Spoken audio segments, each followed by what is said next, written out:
Hello, and welcome to Champagne Room Secrets Hot Tops, where two hot tops discuss the hot tops. I'm Kitty.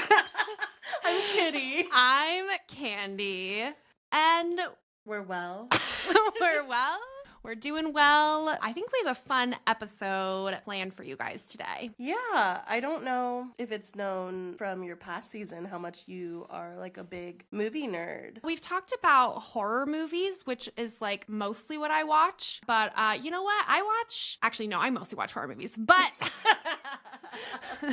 but I heard about this first movie we're going to discuss. The second one, I saw the trailer for. I don't know when the trailers start coming out for it. Sometime this year, like earlier this year. And I was like, oh, we need to talk about this. I haven't even seen it yet, and I know we need to talk about it. The first movie is Afternoon Delight, which came out in 2013. It was written and directed by Joey Soloway. They're the writer and director from Transparent. I thought that was very interesting. Yeah, I noticed that too. But it's starring Kathryn Hahn and Juno Temple. The quick synopsis. There is a woman who is a stay-at-home parent, and she seems depressed. No, I'm rich. I have everything I want. Life sucks. I feel like that's kind of like a genre of indie film is sad woman. Yeah. Sad white women. Sad white women. So this is a sad white women story. And she and her husband end up going to a strip club. She gets her first lap dance from a young dancer and becomes obsessed with her. It's not like explicit, but that's the vibe I got. I mean, she kind of stalks her. She definitely stalks her. She stalks her. It's very inappropriate, especially like McKenna is the stripper. And like, I don't think she fully like realizes how creepy and weird it is, but I feel like any other like stripper sex worker would be like, why the fuck are you following me? Like, fuck off. It's so inappropriate. Rachel, played by Kathryn Hahn, the sad woman, becomes friends with McKenna, and it's very like unclear what her intentions are. I feel like it's a little bit like attraction, a little bit like compelled to be a savior. Well, they actually call it out because they're in the pool. They're asking McKenna about clients that come into the club and then her other clients later. And then she's like, oh yeah, we call XYZ Captain Save-A-Ho. I'm like, that's literally what Kathryn Hahn's character is doing. Yeah. Like, she's just not a man, but it's literally like the same thing. She moves McKenna in with her in their giant home and is like, if you want to get away from stripping, later we find out she does full service. Like, if you want to get away from that life and stay sober, I can help you. You can move in with me, you can watch my kid, and we'll go from there. And it gets fucking messy. Eventually, they have like a physical moment. Her and her husband aren't sleeping together or they're not having sex, and it sucks, and that's a thing. But at some point, McKenna is like physically taking care of Rachel when she's sick, and there's like a lot of really gentle healing touch, and Rachel like pounces on McKenna and is so aggressively sexual. That scene, I thought it was so sweet, and I thought it was like such a good representation of like, she is a sex worker, but she wasn't like doing her job, but like kind of like you are like taking care of someone, so that was like coming out a little bit, and it was like, look at this like sex worker like doing an aspect of her job that is like not totally sexual, like it's a little sensual, it's a little whatever, but it's like caring and showing like other kinds of intimacy. Okay, this was my thing because I rewinded the scene and watched it again. I rewinded this part because I wasn't sure who started it, because it looked like she was like stopping McKenna. Interesting. Or was she trying to pounce and then gave up? I rewinded and watched it because I couldn't figure out. The vibe I got was Rachel doesn't get like intimate touch. To me, it was the first time, I think, in a long time, Rachel is getting like intimate touch and care that was like really arousing for her. I do think she's really genuinely like attracted to McKenna. Yeah. Whether it's like physically attracted or like the concept of her is sexy. What I got was like McKenna was like rubbing her chest and that was getting super hot. Yeah. And I think Rachel like was becoming like sexually dominant in that moment. Yeah. But then she freaked out and stopped immediately. Right. And like if I were McKenna, I'd be like, get me the fuck out of here. Because that's not, I don't think it was leading to that. No, that was not not McKenna's intention. We kind of got like That's off true. on one of the scenes, but basically Rachel Captain Save-A-Ho's McKenna and then learns that McKenna also is a sex worker, which McKenna says. She describes it like, Yeah. in detail about how, like, sure, she strips, but she sees clients as well for full service. Yeah. I don't know what I think about the movie in all, but I liked that conversation. I was like very like open about it. I don't know what the movie wants us to think about McKenna, but I do feel like in the scene, like she did have a lot of agency and she was like, yeah, that's my job. And like just kind of talking about it. Like, it's just a job. And Yeah. even like using the term sex worker, I don't really hear that a lot in movies. Maybe it's used, but like I feel like I don't hear that term. Yeah, in that scene, one of the women McKenna was talking to later was like, no, she's a prostitute. And there was correction of that. Yeah. Rachel's friend, who's like the white woman who has it all, who isn't like sad about it. This movie goes into some like interesting places, and I think by the end it does ultimately like dehumanize McKenna. I find it interesting because they show McKenna doing a lot of really positive things for different people in different ways. Yeah. Like she was helping Rachel and Happy Friend learn how to dance. Oh, that was sexy. cute. I did And like that. She was, she took care of Rachel and she was just showing like how much care and kindness and paying attention to people is a part of her skill set. Well, and also she like became their nanny. Yeah. And then drama happens, stuff happens, and then she ends up seducing her husband's friends. Yeah. Rachel decides to go to a session with McKenna to see a client. And like the Yes. client's whole thing is like he's an exhibitionist, so he wants to have sex with McKenna and have someone watch. And for whatever reason, Rachel was like, fuck it, I'll do it. And so she's there and she's very nervous, but she engages. And they are never explicit about like how that affects her. But after that moment, I think she just kind of freaks out and like starts pushing McKenna away in a very subtle, shamey way. So McKenna acts out and like, okay, if you're gonna think of me as like just a whore, then I will do that with all of your friends' husbands. Yeah. Well, and also the wives were going to one party, the husbands were staying at home. And so the wives' friends were like, wait, bring your nanny, aka McKenna, to hang out with all the girls. And so McKenna is like, oh my God, I get to like hang out with girls. And she gets all this like princess stuff and like is so excited. And then Rachel's like, yeah, you can't go. It's like, I don't want this whore looking after these young girls. But it's like this quote unquote whore you've had living in your house, taking care of you and your fucking son. Are you kidding me? And then, yeah, you know what? I was like, good, McKenna. Yeah, fuck their husbands. Go off. Go the Literally fuck go off. off. What a bitchy thing It's to also do. like she only really has sex with one of the husbands. Yeah. And it's not Rachel's husband, but she's like serving them drinks while they're playing poker and then they're all dancing and she's like stripping on the table and it gets really like out of hand and eventually she has sex with one of the husbands and like everyone the wives, finds out. Everyone finds out and it's like really fucked up and they throw her out of the house and no communication and whatever. First of all, he cheated. Yes. Okay, so going back to the client, which is like, Rachel, you were interested in this. Like, whether or not, like, you just were acting out because you wanted to, like, blow up your life. Again, it's like Rachel was like, I'm the main character. This is my life. Like, no, like, concept of how her actions might, like, affect other people. And to be honest, as an escort myself, that client was so nice. The sex was, like, normal. Like, I don't know. Honestly. I was like, I'm sorry, am I supposed to scandalize right now? Like, why is Rachel freaking out? Yeah. Huh? And She's had also, sex before. Like the client asserted like ongoing consent of at any moment you can just walk out, no one will be upset, whatever you need. After paying them. Paid extra, which is cute. That was nice. It's like, am I supposed to be on Rachel's side here? You guys met a nice client at a nice hotel and like got paid and then you just like watched people fuck. I'm like, I don't like Rachel. Yeah. I don't think, and even at the end, like the last shot of the movie is like Rachel finally has sex with her husband and she's finally coming. Guess what? We don't even get an ending for McKenna. No, she's just seen outside the club. They just drive by again because fucking Rachel's a stalker. They're like, oh, there's McKenna being a whore. First of all, why are they at the strip club so fucking early every day? It was like Like, before okay. preschool let out. No, but That's like 1 p.m. I would get, maybe they work like all night and then they get coffee in the morning.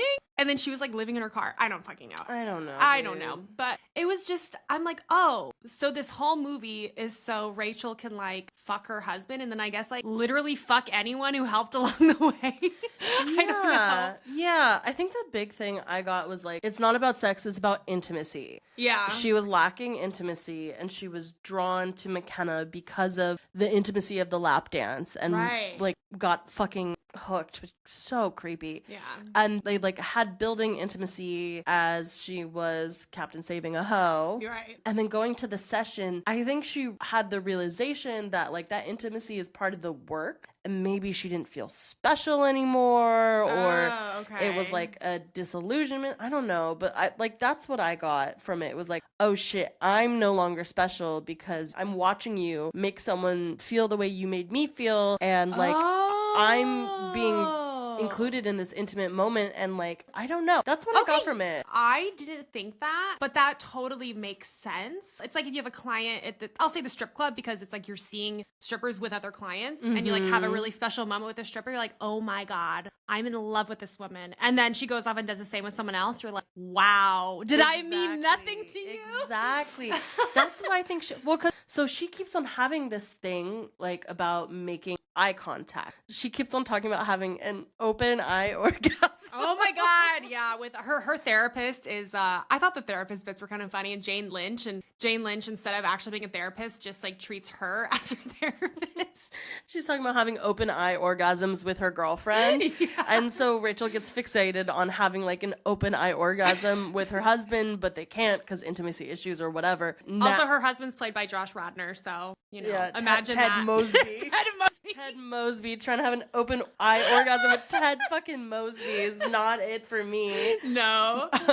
But it happens organically with the client. The client holds her hand and is like looking in her eyes as he's coming. And I think she's like, I think she gets a little like brain broken moment. I think so. About intimacy, especially with McKenna, and is like, you know what, fuck her. Because I'm not special, apparently. Right. Yeah, and I guess it's just like, what is the director trying to say? And the director and the writer are the same person. So I feel like when I see that, it's like, okay, this person's like very passionate about this story. And it just was like, you're not even going to give us an ending with McKenna? I'm like, is that because you don't... Are we not supposed to like Rachel? You know what? It is that like kind of indie where it's like you're not necessarily attached to anyone. Yeah, that's true. And you could be, and that's probably going to reveal something about you to you. Yeah, I mean, I liked McKenna, obviously. But I think at the end of the day, it's like not McKenna's story. She is like a catalyst for this experience. Yeah, I guess that's what gets me, because it's like movies with sex workers, it's like so rarely about the sex worker just living a life. Mm-hmm. It's like either they're a catalyst or it's about like their trauma. Yeah. it's either they're a prop or it's like trauma porn. Right, exactly. So it's like, okay, I guess, like I really just thought like by the end, I don't know, maybe this is too woo. I'm like, oh my god, they're gonna develop this like deep friendship, and like, I don't know, maybe she has a three-way with her and her husband, and they like, I was waiting for that. I thought they'd all bond. Like, I thought it would go really well. And then, like, she kind of, like, served her purpose, like, felt loved, gave support, and they, like, all bid adieu, like, in a nice, respectful way. Do you know what I mean? Like, I don't know. I guess I'm just too, like, optimistic about that. I thought there would be something. I thought there would be, like, something more sexual in the household. Yeah. But I think I guess not. Yeah, well, we'll come back and compare and contrast at the end, but I guess we should get into our second movie. Yes. Our second movie we watched to compare and contrast with this one is No Hard Feelings. It came out this year, very recently, actually, I think a few months ago, this year, 2023. And it stars Jennifer Lawrence as Maddie. And it's kind of like her, like she hasn't been in a movie in a while. It's kind of her like comeback film a little bit. Yeah, she took a noticeable break after Weinstein was yeeted. Oh, was that it? Okay, well, you know what? She's worked hard. But she took a break. For whatever reason, she took a break. And this is, I think, being marketed as like her big comeback film. She's like the main woman, and then the next main character is this, I almost said little boy. He's a 19-year-old. He looks like a little boy. He really does. Well, and so right before I came Right before I came over, I was finishing my notes and I was like, why does this little boy look so familiar? And I think he was cast because he looks like all of the very small young men they use in MILF porn. Yeah. And so I started Googling like a list of the young men actors in MILF porn. I swear there's like a little guy who looks like him that I always see him like picked up and his dick sucked, and I couldn't find it. Wait. I'm so bummed out. I feel like when I've seen, not that I like go out of my way to watch MILF porn, but hey, you stumble upon it. It's also like always the ads. Yeah. Always Okay, the but I ads. feel like the little boy looking guys like always have a huge dick. Is Yeah, that true? It's like to their knee. Yeah. That is 12 inches from their hip to their knee because they're so They're small. literally 2 feet tall. Anyway, I thought Andrew Barth Feldman looked like a little... Oh, you said his name so well. I was like, Andrew Barth Feldman. That's so weird Andrew to say. Barth Feldman. But you said it so good just now. Andrew Barth Feldman. Yeah, the way No said it. offense to anyone. Maybe it's a compliment, but he looks like the tiny young men that they put in MILF porn. Yeah, he really does. Good for him. So he plays Percy, and basically the plot is that his parents are trying to hire a woman via a Craigslist ad to take his virginity, like maybe date him, but I think it's like they mostly want the woman to take his virginity. So They're trying to like give him Riz. yeah, because they're like helicopter parents, and they're very rich. He's very spoiled, but he's also has like trauma from like pretty intense bullying, and he's like a loner, and he's gonna go to college soon, and they're worried about their son. So instead of going on to an escort website to hire an escort for your son. First of all, that's fucking weird. Like, don't do that. But like, I mean, like maybe ask. Oh, that's weird too. Well, I don't know. You know what? If there is consent and it's not coercive, Yeah. I don't know. Like, don't know. I don't have that kind of relationship Right. with any family member. No, but I'm like, I've thought about hiring an escort for someone before. I didn't do it. Sure. But I have thought about it. It's come up in my brain. Yeah. I didn't know what to do. Turns out it's pretty easy. Now I know. But Craigslist, I mean, especially maybe they're in a fantasy realm, but like, Yeah. post Foster Sesta, like that's not a thing on Craigslist. I was going to say that ad would get taken down so So fast. So first of all, that ad would not exist. Even if it was just like, oh, date my son. Like, no, that ad would have gone taken No. down so fast. This is a sci-fi film. Yeah, exactly. The best sci-fi comedy of 2023. And so basically, okay, you guys, this is where the first part where the movie gets me. Oh, there's so much. Okay, first of all, this movie is trying to gaslight me into thinking that Jennifer Lawrence isn't a young, hot woman, one of the most beautiful women in Hollywood. Like, everyone talks about her like she's like some old hag. She's like, oh my God, ma'am. Like, oh, you're so old. I'm like, it's Jennifer Lawrence. She's in her early 30s, and he's 18, 19 years old. I don't know, maybe because She's like trying to pass as like 22, 23. I guess because like I'm 30 and she's in her 30s. I'm like, I don't know. I don't feel like that's like that old. But also like, I don't know. Have you hung out with like a teenager? Oh, never. I mean, So, besides look. besides when I was like paid for babysitting, but yeah. So exactly, it's been a minute. That's true. I've decided I'm going to start insulting people by calling them old, so... I like that. You can even call me old if you want. You're a little too close. I'm too close to being old? No, too close to my age. Oh. You're not gonna offend me. Yeah, I haven't gotten those yet. Mostly because like most of the men I interact with think I'm like in my early 20s. So it's like, I don't know, I think I just... See, they should have cast you. Well, they definitely can't gaslight people into thinking I'm some old hat. Anyway, that was my first thing. It's Montauk, a very popular like vacation home location, and because of the popularity, the place is getting expensive to live. She's kind of like gigging Yeah, so to make they're... ends meet. The place is quote unquote getting gentrified, like in the very like white privileged way. White privilege being even more white privileged. And so she's like an Uber driver and she's like working at a bartender and she acts like her life is like so much harder than everyone else's. And she has like her sassy black coworker friend at her job because of course she does, because women like this in movies always fucking have that token like person. And she's not in the movie like that much, just to show like how like disposable. Anyways, this is like in the first 10 minutes I texted Kitty and I was like, oh my God, I hate this movie. No, it is a very, very annoying opening. So the catalyst for the action is that her car gets repossessed. and so she needs a car. And the incentive for dating these people's son is not money, but a car. Which that's true. That's in the ad. Which is also like, what the fuck is that? Like, a shitty car? I mean, but she's like, bet. She's like, well, I need a car. This is the most convenient Craigslist ad I've ever encountered. And what was interesting, so it does have sex work references.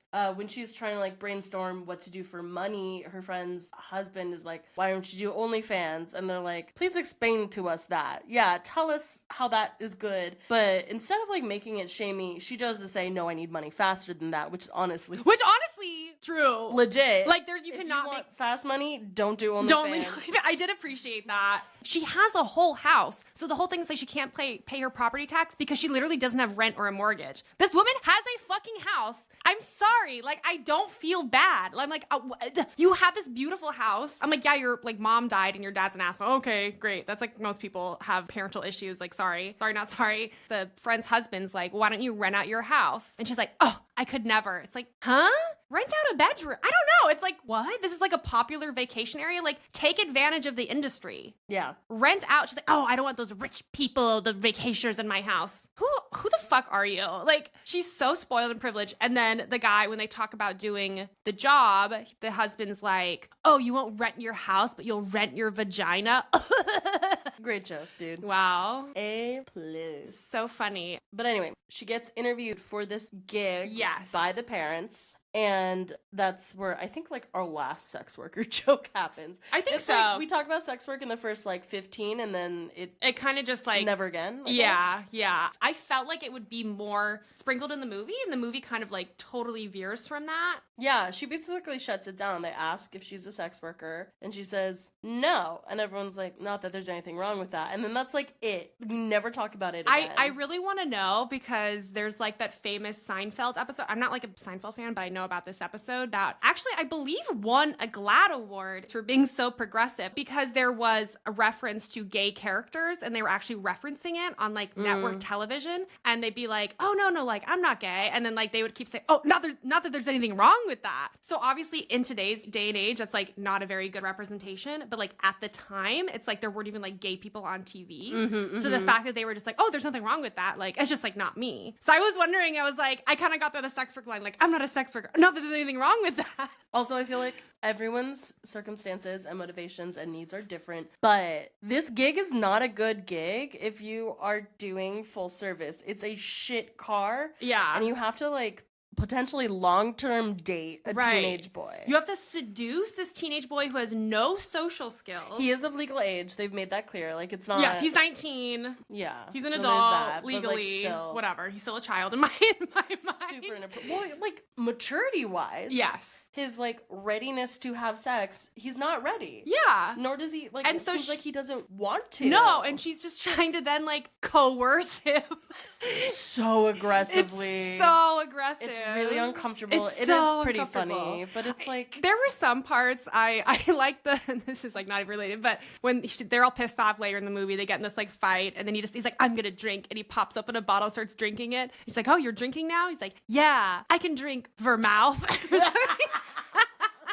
She takes him to a bar and, like, makes him drink. Like, there's a lot of weird pressure stuff. She gets naked in front of him and makes him get naked. And, like, it's so inappropriate. And it is, a lot of it is played very funny. And there are some good moments where he's, like, consenting and engaged and interested. But she's, like, aggressive and mean. Yeah. And, like, at one point he pepper sprays her. Because he's like, you're kidnapping me. That was really funny. Actually, I laughed. Like, I feel like he's so reasonable the whole time of like, I don't want to just have sex with you. I just met you and you're crazy. Yeah. Like, yeah. Which, like, okay, again, not great to do without consent. Someone could have come to me with this. I would feel weird if the kid, like, didn't know what was going on. I would probably, like, not want that. And, like, okay, not a kid, they're an adult. Fine, I'll stop saying, no one's having sex with kids. No one's having sex with kids.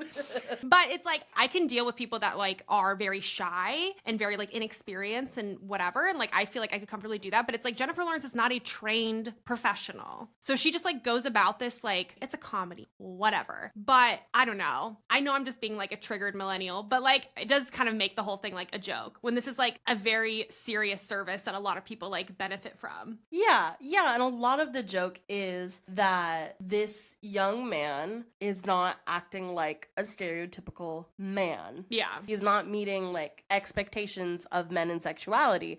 And I do think it like does a good job of being like, this is okay, this is reasonable. They're not really shaming him, but a lot of the humor is like he's not comfortable with her advances. Yeah. And they develop a friendship. He finds out about the situation and is really pissed off. They could call it sex.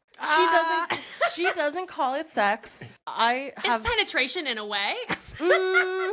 Like, I had it happen. I wouldn't necessarily call it sex. I would call it hooking up. But basically, he slides between her thighs and, like, comes instantly. Yeah. You know what? I think people decide when their virginity gets... I feel like it's sex for him and maybe not for her, and that's fine. That's fine. That's fine. And you know what? It was a cute ending. They're friends. That was not the ending, but that happened. Them being friends? No, the sex, and then they make... Sorry. They eventually make up, and then it's like, okay, whatever. She gets a car and is like an Uber driver, and she's back to being mean, and...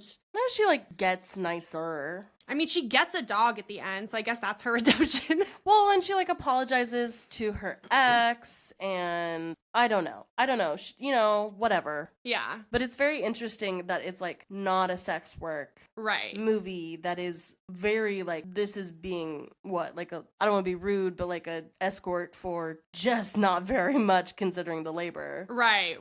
Oh, yeah. I mean, that car is, like, yeah. The car's, like, $600. So, I guess I was thinking, I'm like, okay, between the two movies, I had these two questions I was pondering, which is, what is a more accurate representation of sex work, and which representation is more harmful? Interesting. You know what? On the, like, teaser episode for this season, Sookie mentioned that, like, there's a lot of types of things that especially women do that they don't consider sex work. Yeah. But is. And so that's why I'm like, I don't necessarily want to say it's not an accurate representation of sex work. I do think it's like a broader comedy. Right. But I mean, yeah, After Dune Delight is a representation. Right. I think the, like, being moved into someone's house and being used for nannying labor is not relevant, but, like, her working at the club and her seeing clients, pretty straightforward, pretty standard. Yeah, I actually felt like it was a good representation of being a stripper. Like, that scene seemed very realistic to me, when sometimes, most of the time in movies and shows, it just is like, okay, no one who was a part of this had ever been to a strip club before. Mm-hmm. So I did like that. I do feel like parts of both. So yeah, like, just off the bat, like, if we're labeling it, like, who identifies whatever. Obviously, McKenna from Afternoon Delight identifies as a sex worker, and I feel like her job is portrayed pretty accurately and, like, not that bad, but I don't know. And then Maddie, I do feel like parts of that, even though she's not doing sex work, it's like, sometimes you do have people who are little shy boys and need some help and who are, like, little sweeties. And there's this guy who was hiring me to go on dates. He's quite a bit younger than me. I think he said he was 23. Yeah, I remember. And it very much, like, the vibe I get from him is, like, very much the vibe I was getting in the movie.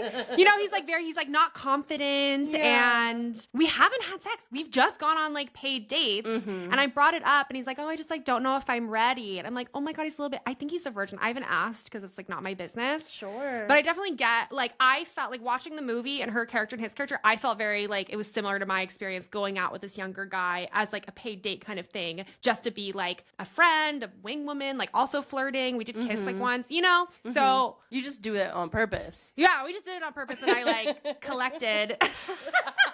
You got more than, like, a Buick. Yeah. I mean, have I gotten more than a Buick at this point? We've gone on, like, 3 dates. Maybe. I'd have to crunch the numbers. I mean, like, more applicable to your life.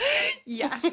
More applicable to my life. So I think, yeah, depending on, like, what your barriers are, I feel like both were, like, okay representations. Yeah, I think it's like, if you're consciously acknowledging the type of labor that's happening or not. And that's fine. Yeah. Whatever. They both use the word sex worker. They do. Both movies did use the word sex worker.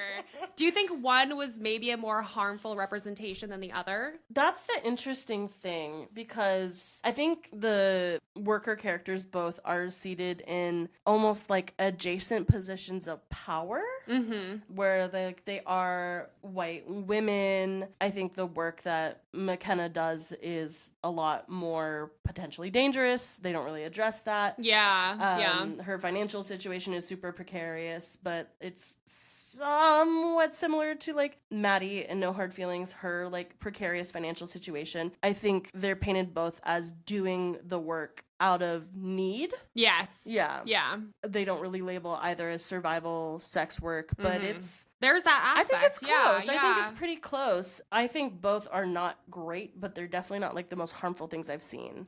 Yeah, I think like it's hard to compare for me like both. Like I look at different situations. Like I think the beginning when Maddie's like, no, I'm not a sex worker. I'm just gonna like do this job, and then kind of does she does do a bad job, which is like not great. I generally liked McKenna's representation. I mean, I said I like this, but like at the end when she's like doing the most for the group of dads, I'm like, girl, you're not being paid for this. Mostly because she's not getting paid, and like, but true. You know, she's young and being vindictive. So it's like, I don't think that's good for sex work, because that's kind of like, oh, well, sex workers are just whores and they're just gonna sleep with your husbands. It's like literally no, unless they pay me and you don't know about it. Like, exactly. So yeah, I feel like those are the two main parts I found like the most harmful. And like, I'm not sure, like as a stripper and an escort, I'm not really sure which one I'm like more offended by personally. Yeah, I generally didn't find either offensive regarding sex work. I would have loved to see Maddie in No Hard Feelings like come back around and maybe recognize the type of labor she did. Yeah. Yes. At the mildest acknowledgement, even a fucking joke about it, anything, that would be fine. Guess I am a whore. Who cares?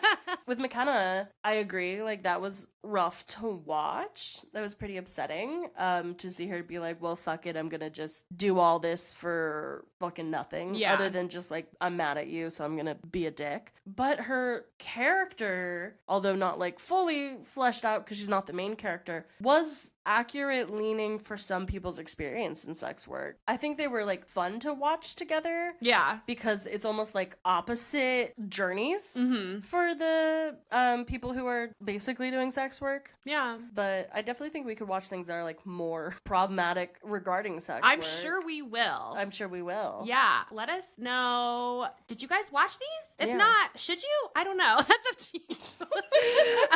I mean, you just heard like the full review and spoilers. So I don't know if you want to. I don't know if you want to listen now. About spoilers. Anyways, you guys, follow us, See Our Secrets Pod, on all the social medias. They're all linked, and email us at crssecretspod@gmail.com. Thank you so much for listening. Hey.